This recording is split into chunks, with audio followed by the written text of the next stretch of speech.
Hello, everybody. I'm currently being joined by Mr. David Evans. He is an airline transport pilot and flight instructor here to weigh in on another round of flight delays and cancellations that we have seen as far as American Airlines this time. Mr. Evans, how are you doing? Thank you so much for joining me. Doing quite well this morning. It's a pleasure to join you. Thank you. Absolutely. Well, thank you for being with us because, Mr. Evans, I feel like we, as our team, our Live Now from Fox team, has had this conversation so many times at this point as far as reporters that we've had at the airports and experts just like yourself. What can you say about the fact that first it was Spirit, then it was Southwest, and now we just saw American Airlines cancel or delay thousands of flights for several days? Well, this is really the sum of an equation that's been coming for quite some time. And it really has been noticeable in the post-pandemic era here, and especially as there were some weather delays the other day for American Airlines. Now, that was going to be my next question. So, what were the reasons for these delays? I know it was weather, but there was also staffing issues cited as part of those reasons. Am I correct?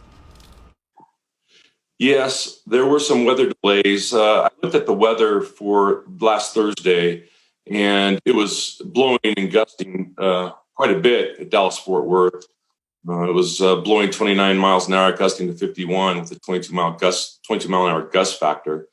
I can't speak to exactly what American Airlines operations limitations and specifications are, but for the comfort of the passengers and for safety reasons, it's quite possible it was a good judgment call to cancel flights.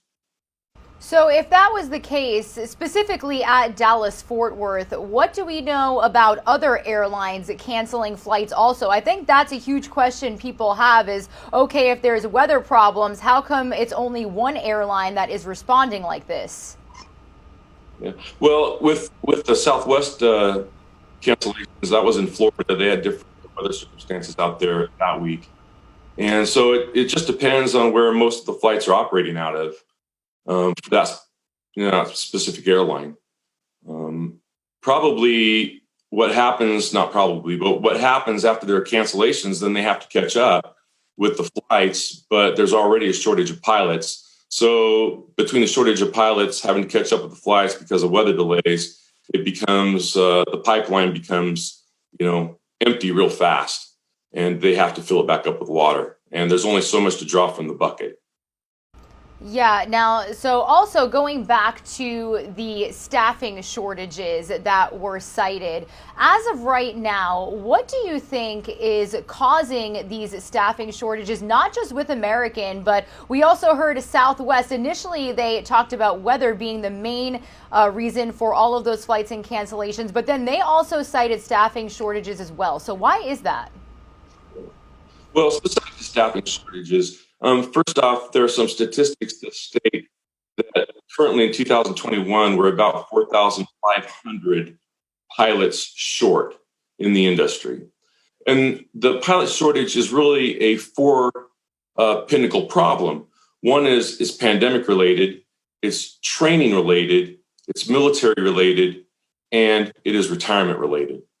And so those four elements that have been going on actually the last decade, maybe close to a decade, are the issues that are causing the shortage. So, how do airlines go about fixing that, for lack of a better term, or in a sense, how do they go about hiring more people? Well, it's very tough. Obviously, we have the unknowns of the pandemic, the vaccine requirements, potentially. We have early retirements. About 8 or 9 years ago, there was a significant aircraft crash in New York, Colgan, Flight 3407.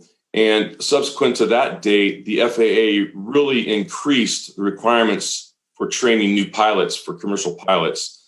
And also, there's been a great reduction in military pilots exiting the military and joining the ranks of the airline pilots.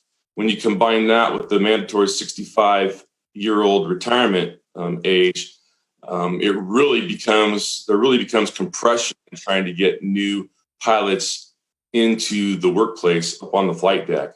So this is the issue that's been going on. It didn't happen just this week or last week. It's been going on for nearly a decade, and this has been forecast by many of the airlines and professional pilots. And do you feel that the COVID-19 pandemic and all of its impacts on all industries, not just the airline, do you feel like that basically made the situation a lot worse? Well, it certainly was an issue before the pandemic. I think the pandemic brought out, obviously, made it more obvious to the players that are using the airlines and to us passengers. That's what the pandemic did. But this was an issue before the pandemic, actually. Now, what can you say about the fact that this has all been happening and really we're approaching some of the busiest travel time of the entire year, especially now I feel like we've seen a lot more people booking those flights with the vaccines and them kind of trusting the travel process a little more? Well, it's going to be a little bit more challenging this year, obviously. But the good news is that airlines are very efficient. They have very efficient dispatch systems. Generally, unless there's a big anomaly in the weather or a catastrophe, they run very smoothly and get passengers where they're going. So I think there's a good chance that we'll have a good holiday season with travel, in the airline industry. But who knows what's going to happen? There's always the unknown. Yeah, definitely. Actually, speaking of that, speaking of, the airlines making money and revenue, I wanted to talk about, because it was something I was curious about myself. We saw that Southwest Airlines basically lost $75 million because of the cancellations and bookings. So how does that coincide when an airline cancels a flight due to whatever reasons on their own side? How does it impact the money that gets grossed in? In my other profession, I'm a certified public accountant. That's a good question. Obviously, lost revenue is lost revenue. It's very, very difficult to make that up. Fortunately, as they lose revenue and cancel some flights, obviously they have some variable expenses they don't have to spend money on. So there's a little bit of savings there, but it doesn't stop the fixed costs and fixed expenses that continue on. So the answer to your question is it's very difficult to make it up. Some, if not most of those losses will go to the bottom line, unless, there's a big rush and great travel over the holidays and they can make some of it up. So we'll see what happens there.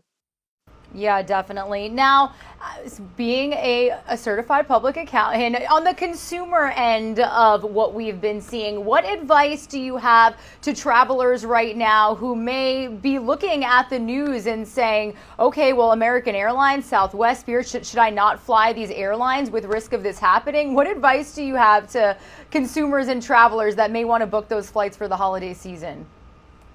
Well, I'm not going to advise the consumers and the travelers. I think they need to make that judgment call themselves. But I will tell you that I travel a lot, and I am booking travel, and I am traveling, and it's not preventing me from doing the things that I need to do. And if something comes up and I have to hop in the car and go, I guess I'll hop in the car and go. But I want to take advantage of that airplane travel if I can. And then on the other side of the conversation, Mr. Evans, with a lot of people, leaving the airline industry or not returning, for lack of better term, what advice do you have to somebody that may be contemplating or, how the airlines are trying to hire more people? Yeah, the aviation industry is very interesting. It's very rewarding. The aviation industry needs pilots. It needs other crew members, and it can be very rewarding in terms of travel. It can also be rewarding if you climb up the ladder in terms of wages. And I would encourage young people that are interested in aviation to move forward with their plans. None of this is reason to change their plans. All right. Well, Mr. David Evans, airline transport pilot and flight instructor, joining us here on Live Now from Fox. Is there anything else you think our viewers should take away from our conversation? Anything else we may have missed before we send you off? No, work with the airlines, work with the pilots and the flight attendants. Be nice; they're doing a great job, and they'll pull through